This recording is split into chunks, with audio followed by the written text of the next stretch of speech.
Shalom. Kembali saya sapa Shalom. Selamat pagi Bapak Ibu Saudara-saudari yang terkasih di dalam Tuhan. Kita menyiapkan hati kita di hadapan Tuhan. Haleluya. Kami bersyukur di hadapan Tuhan. Kami boleh ada sebagaimana kami ada. Kemurahan-Mu nyata yang hidup kami.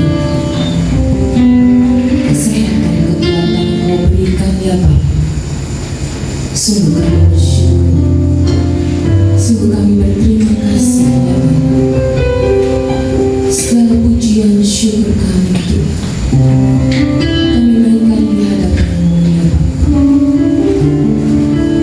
Kami tahu Tuhan, begitu banyak masalah persoalan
sukacita di dalam Engkau Tuhan, ada damai sejahtera-Mu di dalam kami Tuhan, dan mujizat-Mu boleh terjadi. Terima kasih Bapa di surga, terima kasih hanya di dalam nama Bapa, Putra, Roh Kudus, dalam nama Tuhan Yesus Kristus. Haleluya, amin. Silakan duduk Bapak Ibu saudara-saudari yang terkasih di dalam Tuhan. Tiada yang mustahil bagi Allah kita, tiada yang tidak mungkin bagi Allah kita. Dulu, sekarang, bahkan sampai selama-lamanya. Di saat kita berdoa, mujizat Tuhan terjadi. Haleluya. Tiada yang mustahil bagimu, tiada yang tak mungkin bagimu.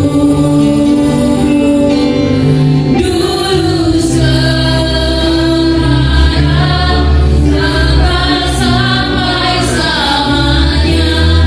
Tuhan Yesus berkuasa. Tiada yang mustahil bagimu, tiada yang tak mungkin bagimu. Dulu, sekarang, bahkan sampai selamanya. Tuhan Yesus berkuasa.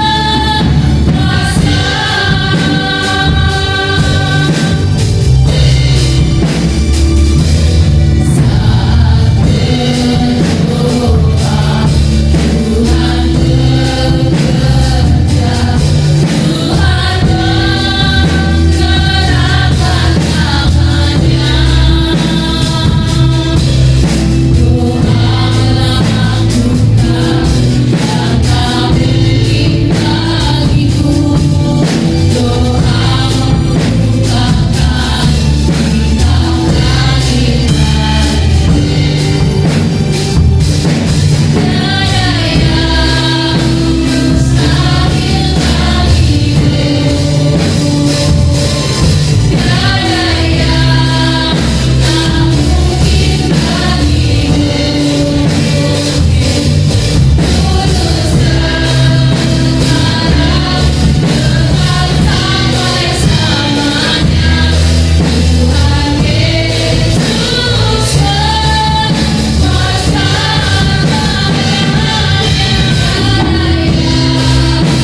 Mustahil bagimu, amin. Tiada yang tak mungkin bagimu. Dulu, sekarang, bahkan sampai selamanya. Tuhan Yesus berkuasa. Dulu,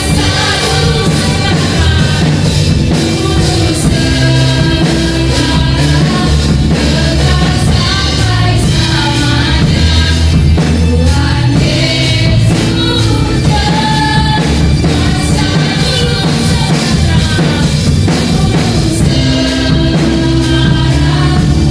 bahkan sampai selamanya.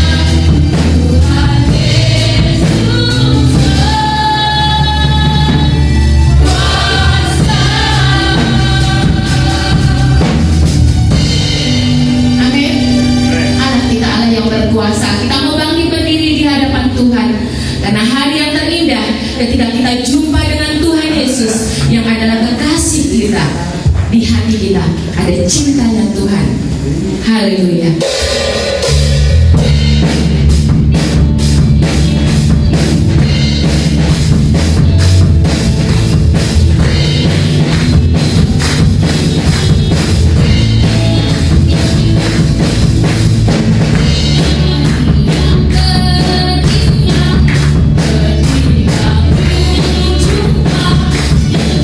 Yesus yang beri kekasih hati.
kita bersyukur melalui kebenaran firman Tuhan, Allah menyatakan kasih-Nya bagi kita.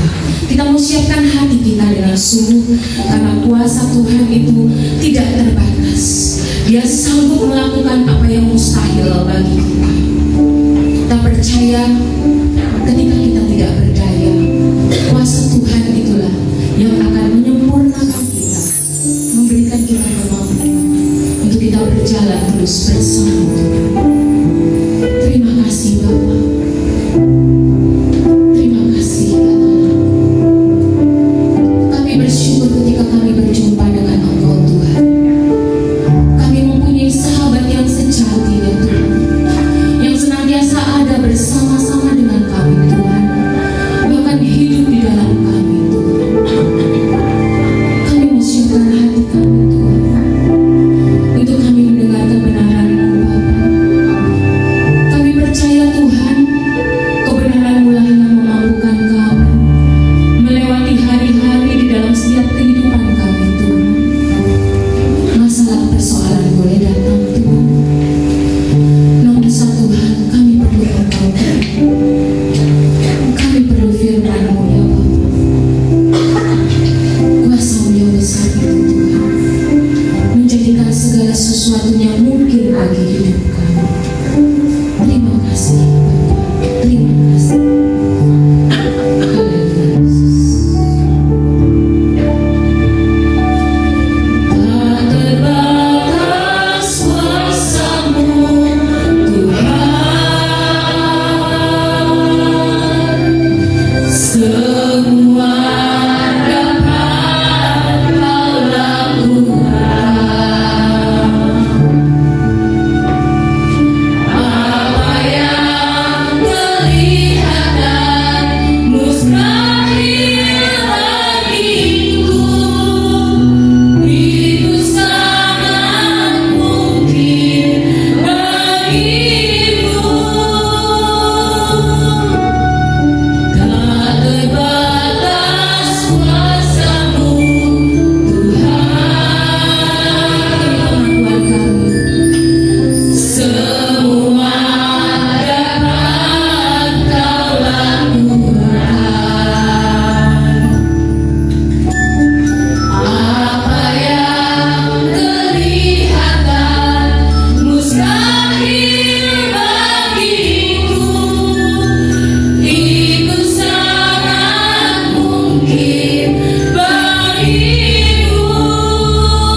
kuasa yang membangkitkan kami Bapa, menolong kami, menghibur kami Bapa, sehingga Tuhan kami boleh Tuhan mengerti rencana-Mu, mengerti apa arti hidup ini, apa yang kami jalani hari-hari ini. Terima kasih buat setiap pemeliharaan-Mu, buat setiap berkat-berkat yang Kau nyatakan buat kehidupan kami.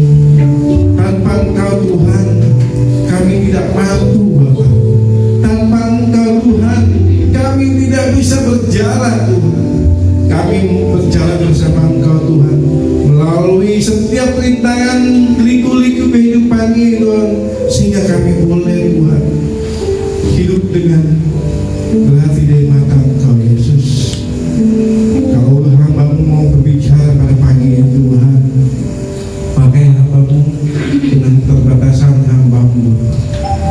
Sembunyikan hamba-Mu di balik salib ini Bapak, hingga kebenaran-Mu saja yang muncul. Pakai setiap kami, urapi setiap kami Bapak, sehingga kami boleh mengerti, memahami Tuhan kebenaran-Mu pagi ini Tuhan, dan kami boleh berkat daripada itu. Terima kasih Yesus. Terpuji-puji nama-Mu.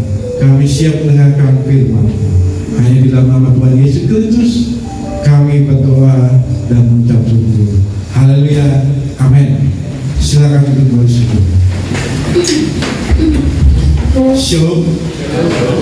Puji nama Tuhan. Kalau hari-hari ini adalah hari di mana kita sudah merayakan kenaikan Yesus Kristus. Di mana 2000 tahun yang lalu murid-murid Tuhan Yesus berkumpul. Mereka berkumpul. Kita buka di dalam Kisah Rasul 1 ayat 20 ayat 12 sampai 24. Maaf, saya tidak tampilkan slide karena tidak support ya komputernya. Jadi saya tidak pakai slide PowerPoint hari ini.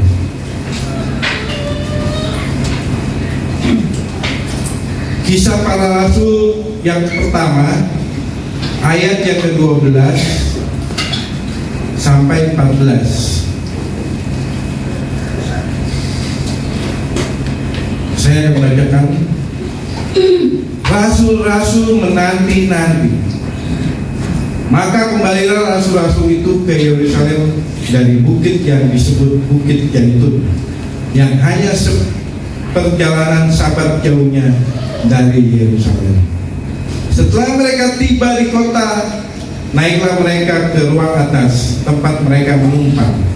Mereka itu ialah Petrus dan Yohanes, Yakobus dan Andreas, Filipus dan Thomas, Bartolomeus dan Matius, Yakobus bin Alfeus dan Simon orang Zelot dan Yudas bin Yakobus. Mereka semua bertekun dengan sehati dalam doa bersama-sama dengan beberapa perempuan serta Maria ibu Yesus dan dengan saudara-saudara Yesus. Amin untuk firman Tuhan pagi ini. Tema pagi ini yaitu kekuatan doa bersama. Kekuatan doa bersama. Doa bersama ada yang sering kita sebut dengan piston. Kalau saudara mungkin dulu dengar piston. Piston ini ibadah doa di mana gereja mengadakan perkumpulan-perkumpulan namanya kebaktian doa. Piston itu di mana gereja mengharapkan melalui piston itu menjadi gereja yang hidup.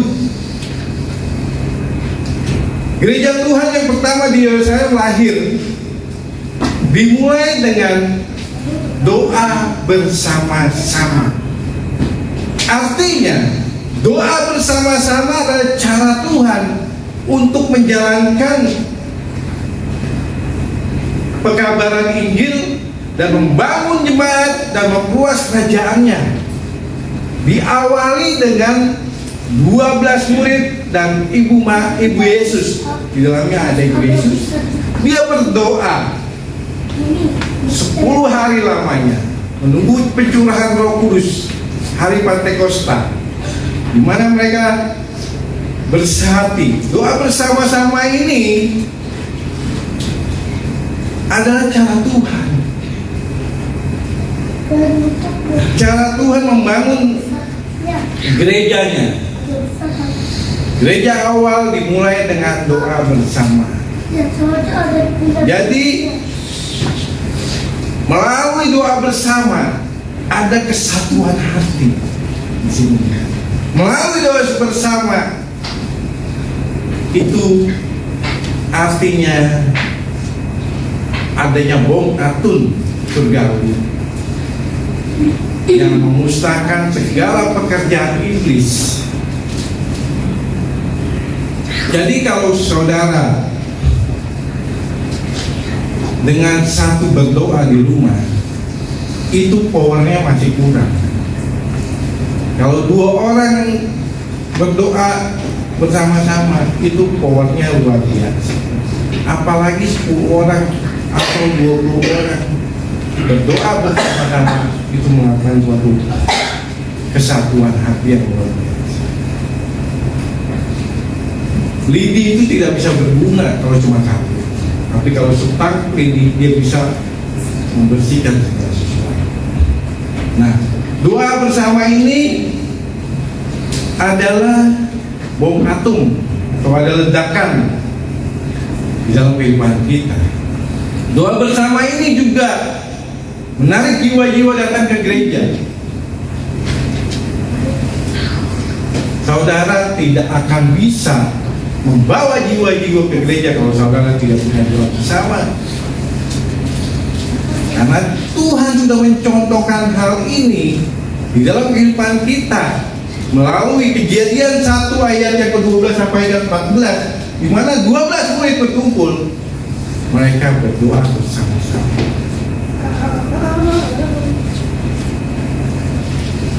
Apalagi kita melayani Tuhan di mimbar, menjadi pemimpin pujian, semuanya harus kita sungguh-sungguh berdoa bersama. Kalau mau ada ledakan, kalau cuma hanya nyanyi haleluya haleluya bulan kosong, Tuhan nggak mau yang kayak gini. Tuhan mau ada suatu ledakan, sehingga ledakan itu menghasilkan sesuatu power yang luar biasa, di mana jiwa-jiwa Tuhan diselamatkan.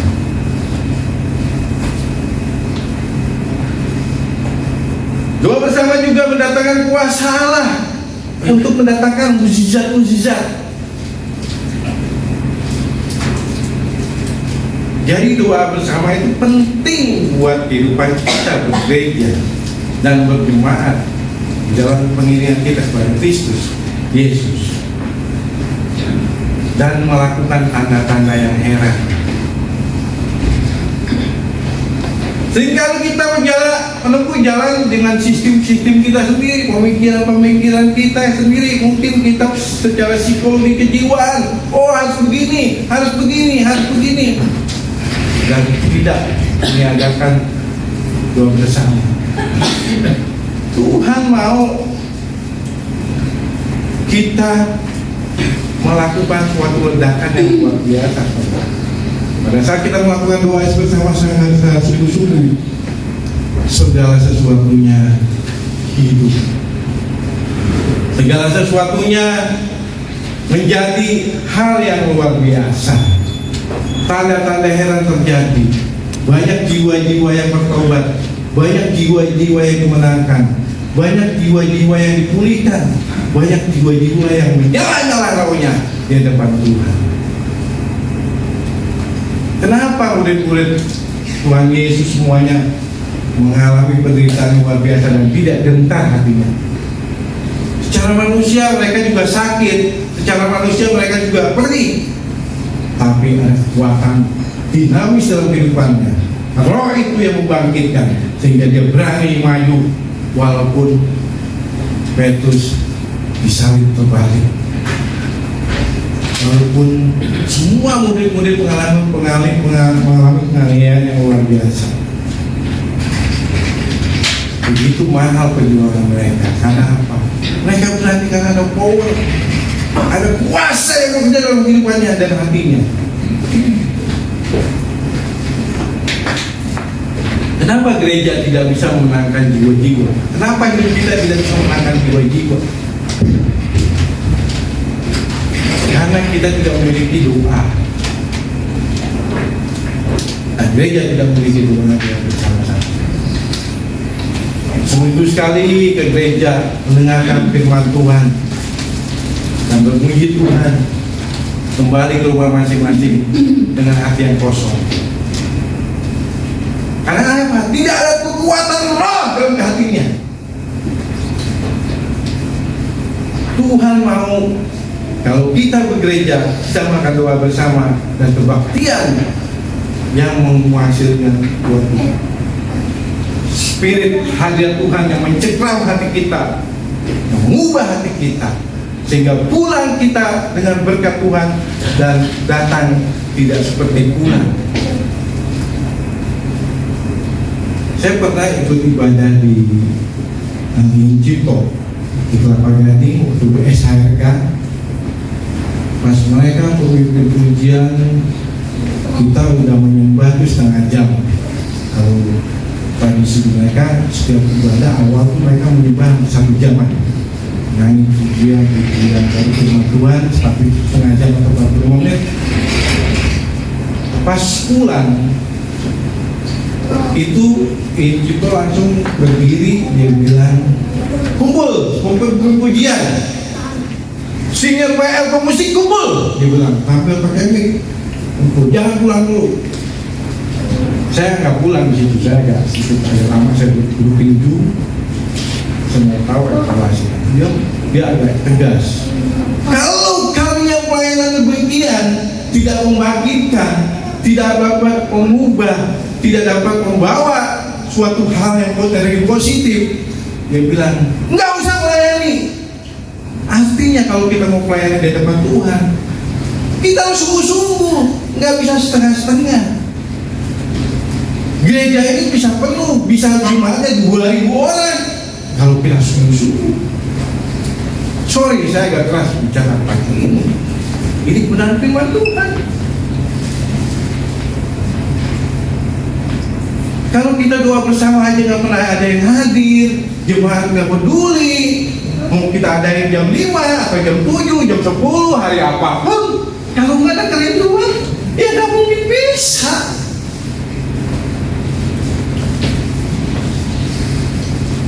Akhirnya apa? Iblis yang ketawa. Iblis sanggup menghancurkan pergerakan gereja kita. Kita hanya gitu, oke, ke gereja silakan.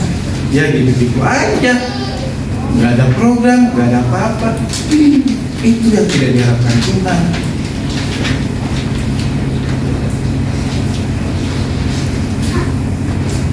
Tuhan mau kita melakukan pergerakan rohani, mana bisa menjaga jiwa-jiwa gereja yang kudus, gereja yang suci, gereja yang membangkitkan. Kalau begini, akhirnya apa yang capek? Pendetanya yang capek, istri pendeta yang capek. Karena apa? Tidak ada sesuatu yang memungkinkan, semuanya kering dan mati. Melalui pimpinan Roh Kudus, gereja awal itu tidak bisa dikerjakan oleh kita sendiri. Itu melalui pencurahan Roh Kudus, di mana jiwa-jiwa dimenangkan, di mana jiwa-jiwa sampai hari ini banyak jiwa-jiwa mengenal Tuhan karena adanya pencurahan Roh Kudus yang akan kita peringati minggu depan, hari Pentakosta. Doa bersama yang benar mendatangkan kuasa Allah. Doa yang menghasilkan ledakan dinamit dan surgawi, di mana mereka harus berdoa dengan penuh kuasa dan doanya dikabulkan. Yang pertama yaitu syaratnya harus bersatu hati. ada kesepakatan, sepakat. Syarat Tuhan mengadakan doa bersama yaitu bersatu hati atau sepakat. Selama masih ada jemaat yang dengan jemaat berselisih, jemaat dan pendeta atau gembala berselisih, gembala dengan jemaat berselisih, itu tidak pernah akan bisa diadakan doa bersama sebelum kita melakukan pengakuan dosa.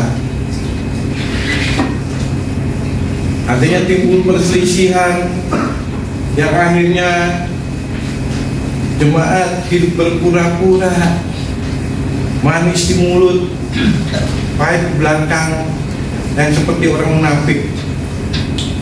Itu tidak bisa dikerjakan kalau kita mau doa bersama. Kita mau berserah diri di hadapan Tuhan, kita mau menyerahkan hidup kita di hadapan Tuhan, di mana kita bisa bersatu hati. Tidak ada ego kita, semuanya untuk memuliakan Tuhan. Kita lepaskan jas kita, kita lepaskan dasi kita, kita lepaskan segala sesuatunya. Kita mau bersatu untuk kemajuan diri Papa Mas dan daerah sekitar kita hidup. Selama saya udah umur 50 lebih, saya merasa bahwa hidup saya itu nggak berarti apa-apa di hadapan Tuhan. Belum ada lakukan sesuatu yang luar biasa. Karena hidupnya hanya gitu-gitu aja. Tapi kalau kita mau masuk dalam rencana Tuhan, kita merasa bahwa just do this. Tapi kalau kita aman-aman aja, kita merasa bahwa begini, kita tidak tahu apa yang kita seringkali kita pakai topik kita dan melihat kekurangan orang lain. Itu dikatakan tidak memiliki kesehatian, bersatu hati. Bersatu hati itu artinya apa? Pada saat kita melakukan suatu peperangan, ada strategi-strategi di mana bangsa Indonesia kita tahun 1928 sebelum 1945, apa yang mereka lakukan? Satu nusa, satu bangsa, satu bahasa. 1928 adalah tonggak di mana keseharian setiap bangsa Indonesia untuk merdeka. Akhirnya apa yang terjadi, saudara? 20 tahun kemudian, nggak sampai 20 tahun, 17 tahun kemudian, Indonesia bisa merdeka. Betapa pentingnya kesatuan hati. Dan murid Yesus melakukan hal itu. Mereka sehati. Apakah kita sebagai umat Tuhan hari-hari ini sudah mencapai suatu pencapaian yang luar biasa? Kita jangan puas dengan kita bekerja setiap minggu. Tanya Tuhan, Tuhan, apa yang kau tahu rencanamu dalam kehidupan saya? Tanya Tuhan. Biarlah saya melakukan rencanamu. Rencana Tuhan memang kita hidup sejahtera, tapi itu bukan target Tuhan buat kehidupan kita hari ini. Kalau kita punya rumah, kita punya segala sesuatu sarana yang Tuhan berikan buat kita, itu bukan pencapaian.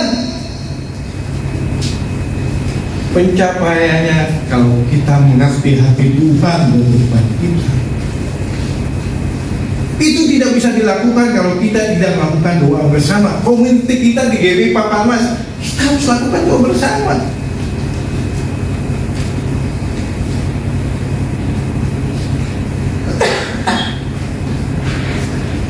Dan Tuhan tidak menghendaki doa kita kering. Doa kita tidak pernah menyentuh Tuhan. Tuhan mau doa kita menyentuh Tuhan.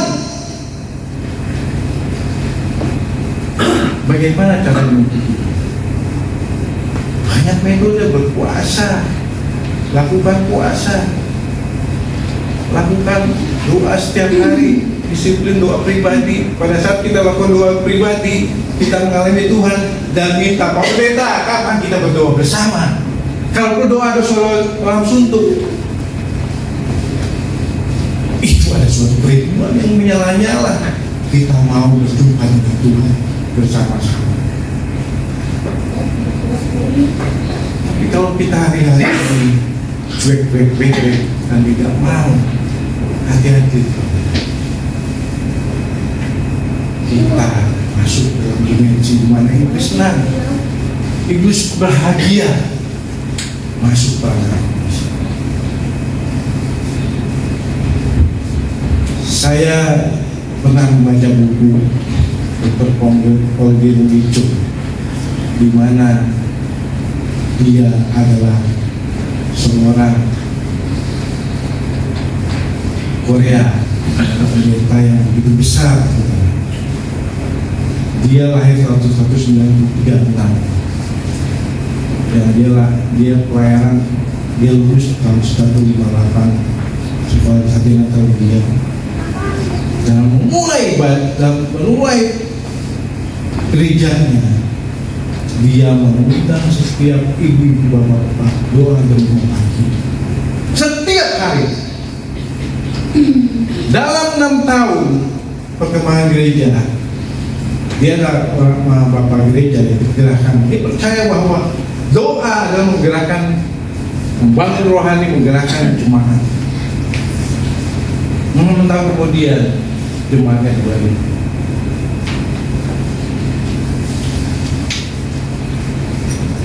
Dan dia diangkat sama Tuhan, meninggal kemarin tahun 2021, September 2001.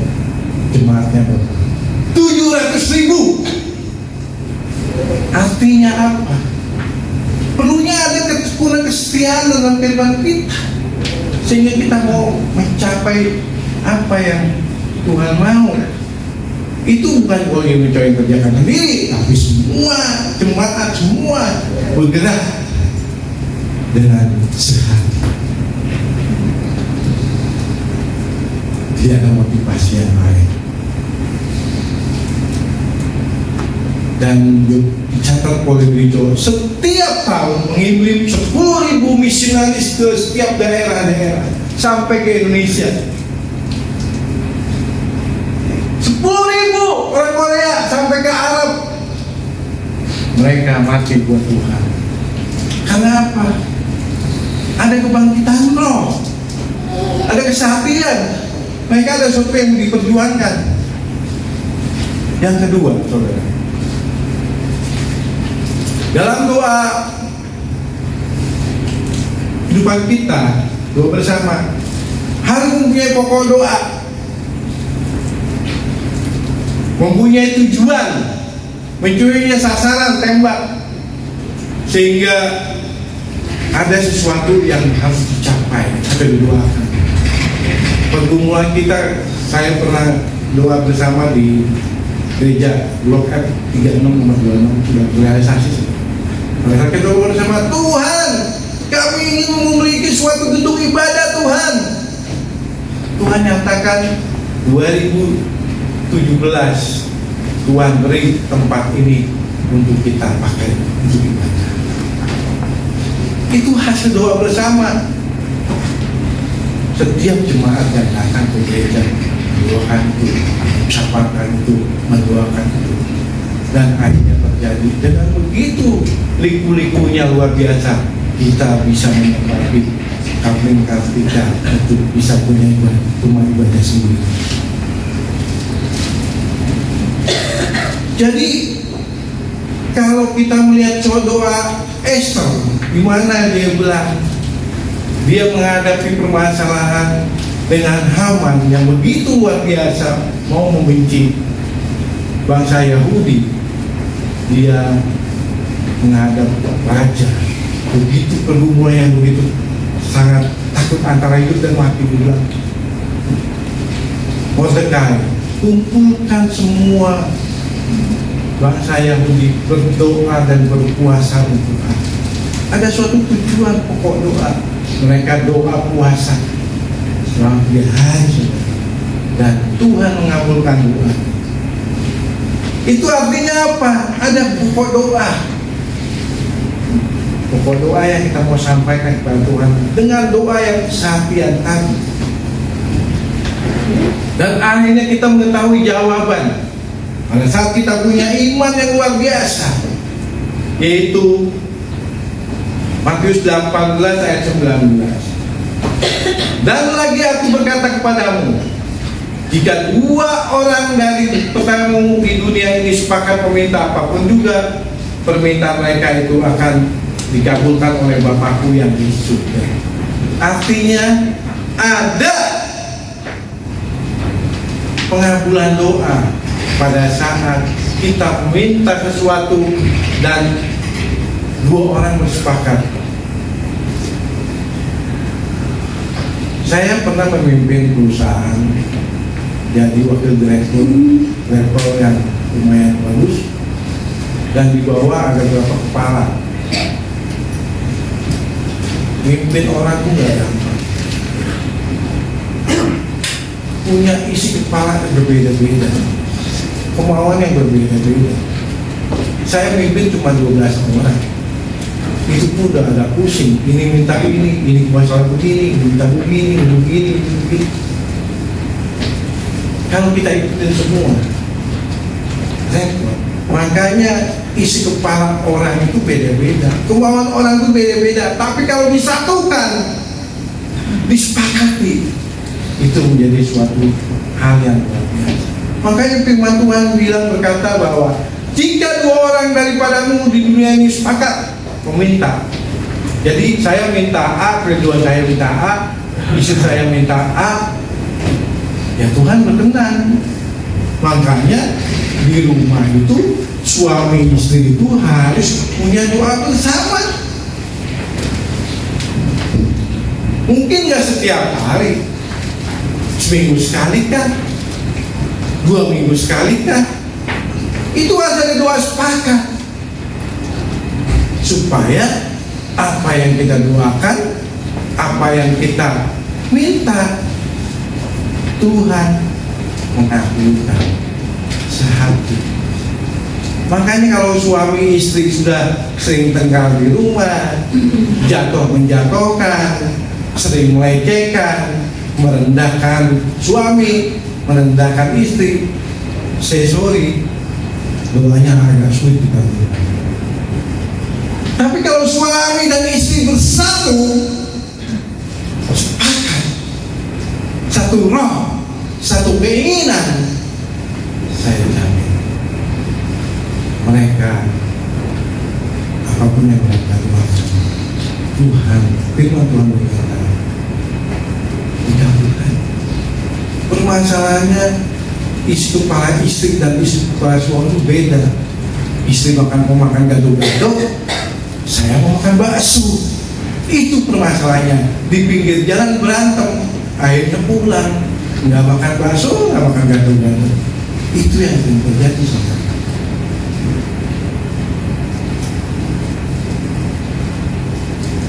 Yang ketiga, mengetahui Tuhan akan menjawab. Kalau kita sudah mengetahui firman Tuhan, kita sudah membaca firman Tuhan, janji-janji Tuhan begitu ajaib. Dia adalah juru selamat, Dia adalah penolong, Dia adalah penghibur, Dia akan menolong kita. Kita tahu nats-nats firman Tuhan, sehingga firman itu merupakan sesuatu yang pasti. Kita imani itu, kita aminkan itu. Pada saat kita berdoa, kita percaya bahwa Tuhan akan membawa kemenangan. Seringkali pada saat kita susah, pada saat kita mengalami pikiran kita kusut, seringkali ada kehidupan kita ada hal yang tidak berpihak pada kita, membuat hati kita sakit.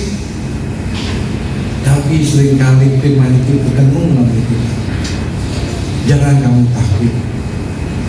Itu yang membuat hati kita kembali lagi netral. Kita benci seseorang, kita marah sekali. Jangan balas kejahatan dengan kejahatan. Hati kita mulai adalah. Artinya apa, saudara? Tindak tanduk kita dikontrol oleh Tuhan. Ada suara Tuhan. Karena firman itu masuk. Kita doa juga demikian, saudara. Pada saat kita berdoa, kita begitu yakin bahwa doa kita akan dijawab Tuhan. Berdoa itu bukan perbuatan yang sia-sia, yang tidak mendasar dan tidak bertujuan. Berdoa itu bukan membicarakan dengan angin, berbicara dengan angin. Seringkali kita merasa bahwa kita berbicara dengan angin. Tapi berdoa itu bukanlah ritual yang mengeraba-raba dalam kegelapan, tapi ada dasar pengetahuan akan firman Tuhan.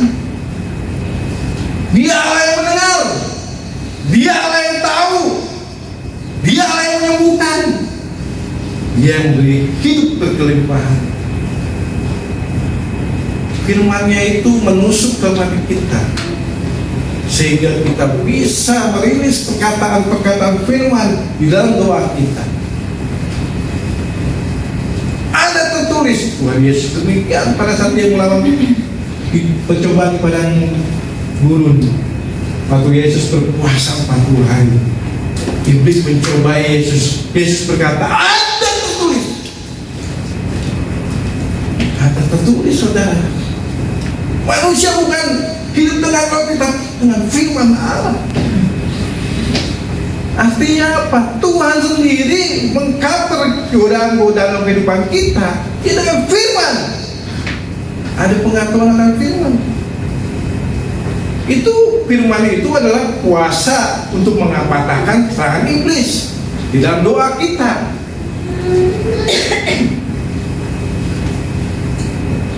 Saudara bisa berkata begini doa bersama. Matius 18 ayat 20. Sebab di mana 2 orang 3 orang berkumpul dalam namaku, di situ di tengah-tengah engkau ada di situ di tengah-tengah mereka. Artinya apa? Kita nggak meraba-raba, kita nggak bicara dengan angin. Ada kuasa Tuhan pada saat kita berkumpul bersama, doa bersama. Ada hadirat Tuhan dan Tuhan hadir melihat kehidupan saudara. Apa saudara Tuhan nggak tahu kehidupan saudara? Tuhan terlalu yakin, sangat yakin. Tahu isi hati saudara, tahu kebutuhan saudara. Kata Dia berkata, semua dicari bangsa-bangsa yang tahu. Aku tahu apa yang kau butuhkan.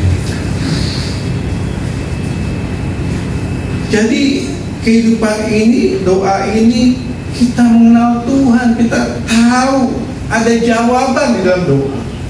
Karena firman Tuhan itu iya dan amin.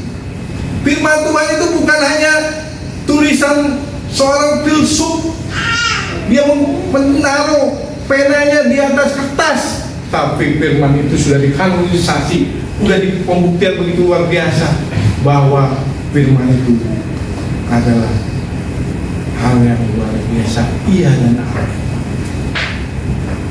Kalau kita nggak percaya, kita berdoa menganggap doa itu hanya ritual, saudara nggak terlintas sama firman Tuhan, dan saudara tidak bersentuhan dengan Tuhan. Yang terakhir, di dalam doa bersama itu kita harus percaya. 2 Korintus 5 ayat 7 demikian, saudara. Sebab hidup ini adalah hidup karena percaya, bukan karena melihat. Jadi orang Kristen ini punya patokan. Kalau orang Kristen itu harus hidup percaya.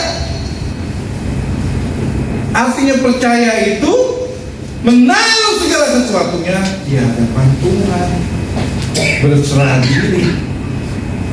Tuhan akan menolong, Tuhan akan menuntut kita kalau kita mengasihi. Apa yang tidak pernah dilihat mata, tidak pernah didengar telinga, apa yang tak pernah timbul di dalam hati, semua disediakannya bagi yang mengasihinya. Artinya apa? Kalau kita percaya bahwa dengan firman Tuhan itu, kita percaya bahwa Allah itu luar biasa, yang nggak pernah saya pikirkan, nggak pernah saya lihat. Tuhan tahu loh, Dia menyediakan segala sesuatu buat kehidupan saya. Jadi kita tidak perlu khawatir apa yang kita mau makan, kita mau pakai, kita mau lakukan segala sesuatu, semuanya disediakan Tuhan bagi yang bersih-bersih. Kalau dihitung matematik, ya nggak bisa lah. 2 tambah 2 sama dengan 4. Dulu hitungan saya dulu masih kerja, saya hitung gaji saya. Gaji saya cuma 2 juta. Gak mungkin lah saya bisa begini. Saya harus cerdas dan ngirit sedikit mungkin. Tapi kenyataannya, ya udah, saya kabar aja tuh.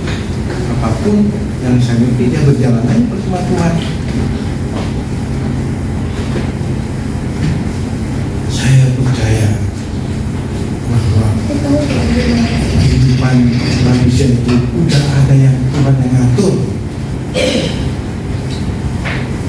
Kemarin waktu pas lihat ini anaknya hitam,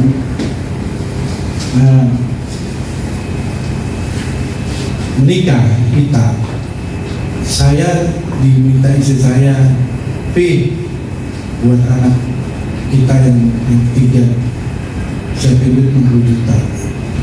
Saya kaget lagi, banyak amat. Saya bilang, dari mana nih? Saya bilang, dia bilang, udah mungkin bos, katanya istri saya. Mana dikasih, nggak ada kerjaan kok. Saya bilang, kalau ada kerjaan dikasih. Terus gimana? Dia bilang, gimana aja lah. Saya bilang, doa dulu dah. Saya bilang, waktu itu saya berpikir, dapat bikin boleh begini. Nanti tahapan ya, itu bulan September 2021 itu saya harus setor 22 juta 800, hampir 23 juta. Tapi saya nggak pikir gimana dapat duitnya ya, kerjaan lagi kosong. Tapi saya percaya Tuhan akan sediakan pada saat itu. Terus gak lama anak saya bilang, yang saya panggil, itu bisa loh katanya, kartu kredit. Saya bilang, bisa emang? Iya, bunganya 0. Oh gitu. Akhirnya ada fasilitas sudah. Nah, limit saya kurang permasalahannya. Kartu kredit itu saya belum sedikit. Nah, masyarakat tolong bisa kan di top up ini, pokoknya 25 lah saya. Oke Pak, saya proses 1-2 hari. Saya tungguin aja dari jauh-jauh. Terus lama saya tanya, ini Pak, email. Saya email dulu. Saya langsung sama istri saya, tidak benar, ada. Saya bilang, senang, udah beres semuanya. Itu artinya apa? Jalan-jalan Tuhan luar biasa, saudara. Yang kita gak pikirkan. Dan hari ini setel sekolahnya sudah hampir lunas. Karena apa? Kita lewati bersama. Secara manusia, kalau saya hitung-hitung, nggak mungkin. Banyak di rumahnya saya, banyak nyapunya di rumah bersih-bersih. Tapi Tuhan sediakan tidak terlambat pertolongan. Karena kita percaya bahwa Tuhan bekerja, Tuhan bertindak buat kehidupan kita. Makanya doa kita harus percaya, tidak boleh malas, kita harus bertekun, berdoa, sehingga kalau kita merasa capek, kita tahu ada karya Allah buat kehidupan kita, ada buah yang kita mau ambil. Filipi mengatakan 4 ayat 6, jangan hendaklah kamu khawatir tentang apapun juga, tetapi nyatakanlah dalam segala hal keinginanmu kepada Allah dalam doa dan permohonan dengan ucapan syukur. Doa bersama didasarkan oleh iman yang hidup, didahului dengan ucapan syukur, penyembahan kepada Allah, dan akhirnya mendatangkan kuasa yang besar. Amin untuk firman Allah.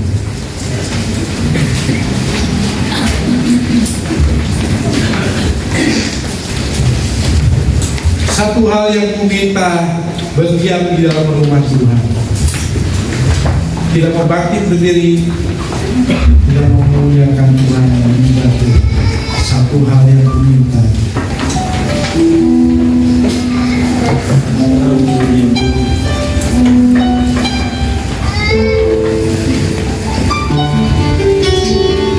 oh haleluya Yesus. bangkitkan iman kami Tuhan, bangkitkan spirit kami Tuhan. Kami tidak mau yang biasa-biasa Tuhan, kami mau memiliki layak menyala di depan Engkau Yesus, sehingga hidup kami berkenan dengan Satu hal yang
firman-Mu buat kami mengerti pentingnya doa dalam kehidupan kami. Apalagi doa bersama istri, doa bersama keluarga, doa bersama jemaat, doa bersama guru, para pekerja Tuhan. Ada kuasa yang Tuhan janjikan. Ada satu hal, kekuatan yang begitu dahsyat Tuhan akan berikan. Doa menggulingkan sesuatu yang mustahil, yang irasional, yang tidak masuk akal akan terjadi jika kami bersepakat dalam doa. Bapak, betapa miskinnya doa yang kami miliki, betapa miskinnya doa jemaat, sehingga tidak terjadi mujizat, tidak terjadi penuaian jiwa-jiwa. Kami mengalami stagnan Tuhan karena belum ada gempuran doa.